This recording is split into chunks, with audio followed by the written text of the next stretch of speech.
Good morning, everybody. I'm Stacy with Stacy's Organizing and Decorating for Life, or stacyforlife.com. I'm here to help you organize your thoughts and decorate your perspectives. So, today's topic is going to be changes, challenges, choices, and chapters. Changes in our lives, and I'm going to talk about the series through the number sevens, through every 7 years, how we change, because sometimes we don't realize how we're changing, and that's what a life coach does, is they help you with your tracking. And then there's challenges at this time. When I start working with people, at first it seems like it's just seeming overwhelming. And we call those fucking growth opportunities. But when we learn that we're not living life in default and we start to take a look at where this comes from, we realize that we have choices. We usually want to do the opposite of what we've been doing, so we're not feeling so insane with those challenges.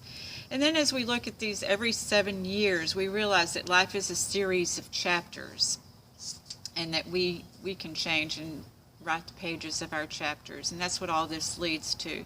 However, I will be reading some stuff on the side that's your typical textbook growth processes, and then sharing a little on the other side about my perspective on that and helping you develop another perspective. So what motivated me, though, in my first experience with this is remembering back to when I was 16 years old, and I was in my first love relationship, and my boyfriend lied to me. Go figure. And I went to his house, and his mom told me, Stacy, in 5 years, this stuff isn't even going to matter to you. And now looking back and looking how life has evolved since then, even, it's realizing not to make, because at that time I thought things were going to last forever, and everything. So I want people to understand that things do not last forever. The good doesn't last forever, the bad doesn't last forever. Hence, there's some non-attachment to these things that we can develop, or else we think that things are always like this. So, in getting started, I've talked about before, birth through 7 years old, that we learn that our primary caretakers are where we really learn all of our stuff, our trust, when we learn to walk and talk, and they give us a lot of our thoughts and perspectives. Then we get outside of that and go to 7 to 14. And that's when we go to school, we start getting teachers we want to please, we start making friends with people, getting to know who we like, who we don't like, what we don't like. And then from 14 to 21, and here's where I start reading, because this is the process, because that's where this started, right? It was what motivated me to do this video. It's a year in which most physical and psychological changes take place, the passage from childhood to adulthood. And I used to get tickled at this commercial of this mom doing her son's underwears, and she says, she pulls up to 14, and she was talking with another mom, and they said, oh, 14, yeah, because it's a big change in life. The hormones set in, they go from being dropped off at the mall to taking the keys and doing their own thing, and they really start not listening to parents.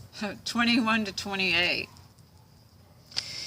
Strongly based on the previous cycle, takes on demanding total commitment to take charge of their destiny. They're not listening to us now, not as parents. The first influences are out. They are going to their destiny. They're trying to figure out where they want to be in their lives, and sometimes they're lashing out at us because they're not where they want to be, and it's our fault or what have you. I don't know, but that's not always the case, but sometimes it is. And then from 28 to 35, this is when most of the people as a life coach start working with me, as most of my clients start in this age range, because at this time they realize maybe I don't know everything, and they want to know how to get where they want to be, wherever that is. Textbook, it says people attain their physical, mental, and emotional maturity. Their potential of imagination and creativity are at their peak, so they want to know career-wise where they want to go. Some of these people have already developed great careers. They're entrepreneurs. Some people are getting their drive to strive, and they're going up the ladder of whatever business adventure they're taking. They're starting to really embrace and realize their true adulthood, the responsibility of that. And so then from 35 to 42, and even in the previous one, people start thinking, well, I should be here right now, or I should be there right now. And my first therapist told me, don't should on yourself. So don't do that. So at 35 to 42, it says that people ponder their past and gain awareness of their relativity to life. People discover new values. So at this time, if they haven't gotten a family life or what have you, then they start thinking about where they want to be in their life. They're realizing that they're heading to the mid part of their life, and what do they want to have to show for that? This is when people's biological clocks start ticking, and they start thinking, do I want a family or do I not want a family? Do I want to travel? Do I want adventure? Do I want, and getting clear, mentally, physically, spiritually, emotionally, and financially, where they want to be. From 42 to 49, and this is the age group too. I work with people from 28 on up through this age, and this is where I kind of identified, because I kind of slowed my maturity down when I decided to do too many drugs at one time. So 42 to 49, people tend to slow down and observe the body's regenerative processes. This doesn't mean get lazy, y'all, and sit in front of the TV. At this time in their lives, some people have already gotten to that point where they've gotten their families settled and everything else, and they've become in a routine. They're just in a routine, sitting on the couch and watching TV or drinking or what have you. Maybe they're not happy with their weight. Maybe they're not even happy with their life is in that marriage or process, and they're just going through the motions at this time, and it shows. It will show mentally, physically, spiritually, and emotionally if they're where they want to be at this time in their life.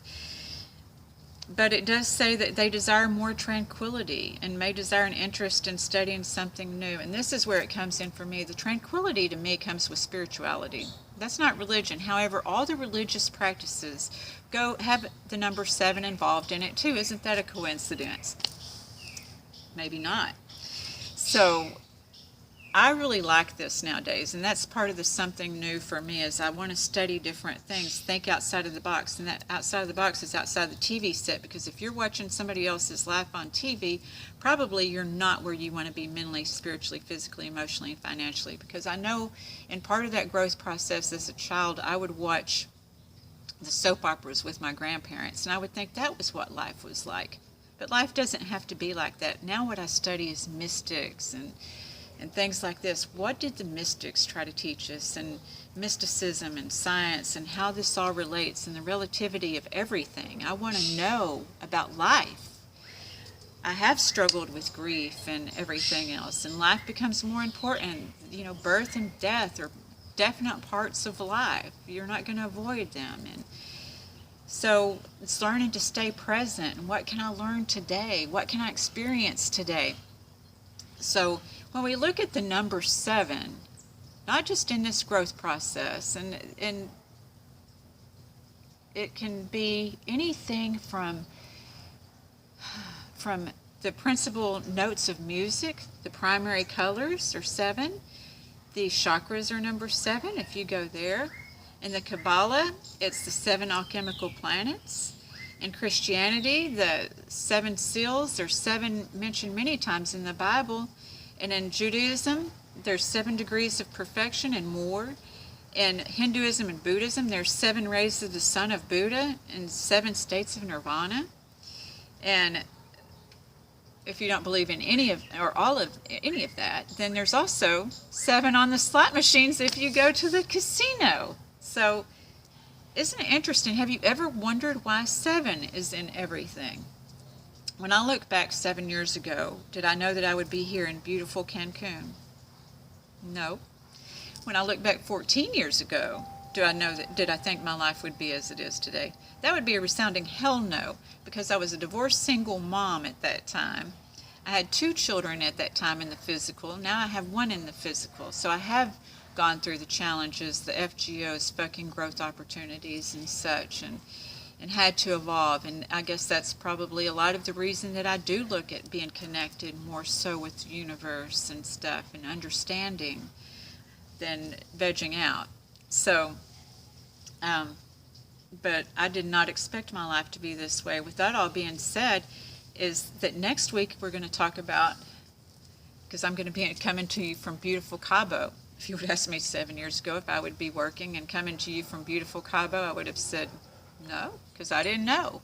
And that's the thing, is life is adventure. So next week's video is going to be on adventure, work, and fun. So until then, I hope that you'll have an absolutely fantastic weekend and beginning of your week, and I look forward to connecting to you again next week. And until then, peace.